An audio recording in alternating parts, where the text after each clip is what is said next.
Very interesting, isn't it? Isn't that fascinating how now you'll go back and reread the Gospels and you'll see things differently already, won't you? Yeah, this is so fascinating to see this. Luke's account of Jesus in the synagogue at Nazareth shows that he claimed to have inaugurated the final Jubilee. Now this is interesting because the text he opened to was Isaiah chapter 61. The same chapter and verse that the Dead Sea Scroll fragment, the 11Q Melchizedek, was talking about. He inaugurated it. He said, no other interpretation can be put on the claim to have been fulfilled that day. Luke 4:21. The Jubilee prophecy in Isaiah 61, which was central to the Melchizedek expectations of the time.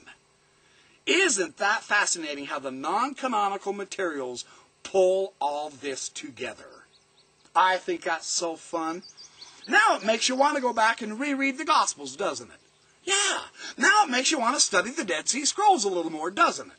Yes. Now it helps you understand a little bit more about Jesus and some of his words and his mindset and the apostles' mindset.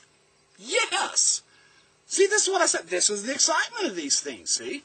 It gives us a clearer picture, a better understanding. And that's all I'm all about. Let's understand what we are doing, what we are reading. So, well, anyway, Jesus' first miracle was an exorcism. You see, he released the captive by using an exorcism. Very interesting. That's Mark 1:21 through 26. Setting on his own people free from the power of Belial. You see how that works?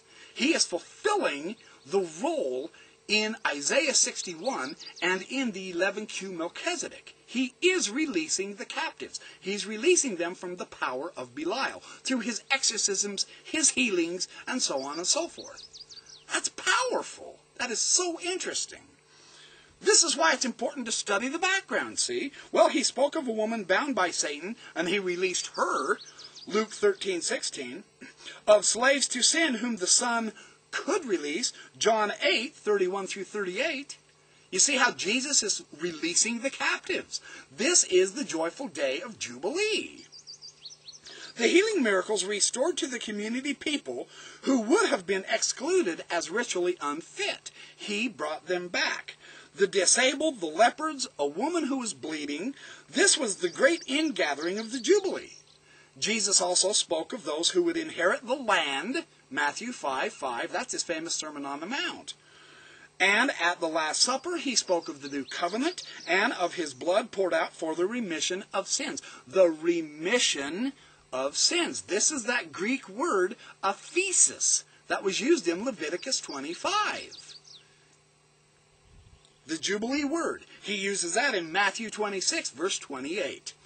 Well, the Jubilee also brought the Day of Judgment.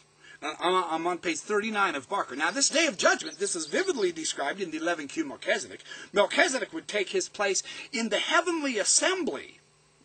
And then again, as described in Psalm 82:1, he begins to judge the Elohim, the heavenly beings. This was to be the year of Melchizedek's favor. A very significant alteration to Isaiah 61, verse 2. It's interesting here. This proclaims the Jubilee as the year of the Lord's favor. The Dead Sea Scroll text says it's Melchizedek's favor. Similarly, with Psalm 82:1, it is Melchizedek who takes his place in the heavenly assembly, whereas in the original psalm, it is God. So here's how she puts this. She says, putting these texts together, the only possible conclusion is that Melchizedek, the heavenly high priest, was the Lord, the God of Israel. In 11Q Melchizedek, he has armies and beings and brings the vengeance of divine judgment. And these were expected to appear in the 10th Jubilee. 11Q Melchizedek explains why Jesus is depicted as judge and warrior in the book of Revelation, and why the book of Revelation is described as the revelation of Jesus Christ, which God gave him to show to his servants what soon must take place, Revelation 1 and 1.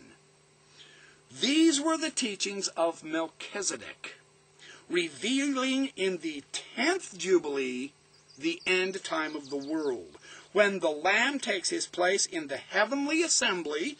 This is Revelation 5, verses 6 through 14. And this fulfills Psalm 82:1. This is when the judgment begins. Unfortunately, they murdered the righteous one, James, on the temple steps. They stoned him. They killed him. They removed the righteous pillar. So judgment came all right, but it came on themselves. This is why we must be careful who we condemn. We must understand the message, how it is brought forth by the righteous ones. They removed Jesus, the Melchizedek, the heavenly high priest, through crucifixion. Then they removed his brother through martyrdom. And they lost. They were judged all right. Their temple was wiped out. Not one stone was left upon another. And they were completely dispersed around the world. Josephus describes tens of thousands of people being wholesale slaughtered.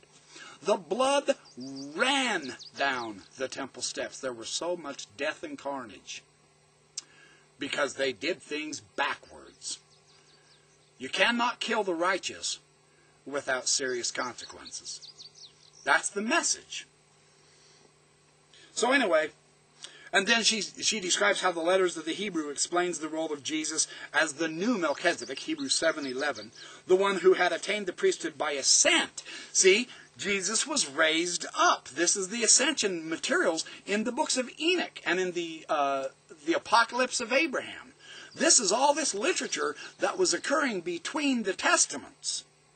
Jesus also fit that pattern. He had his ascension. He ascended at his baptism, at his anointing, when John the Baptist baptized him. This was the Spirit of God hovering over Jesus. It wasn't by descent from Aaron. It was through Melchizedek. That is how she puts it.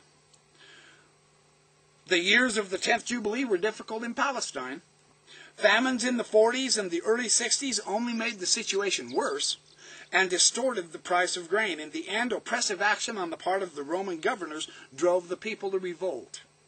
The 6 seals on the scroll which the Lamb opened were prophecies of events in Palestine during the Jubilee. And as each one happened, a seal was believed to have been opened. This is our book of Revelation.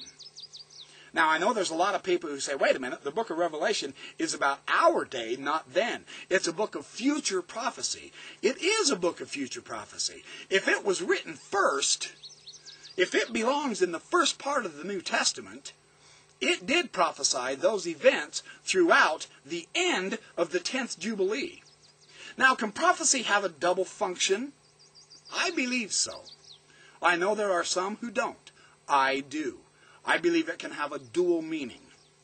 Because we are so stupidly wicked and ignoring the righteous again in our day, right now, we very well could be approaching another cycle of destruction in the year 2012, which the Mayan calculate as the end of an age and an age of huge upheavals and disasters.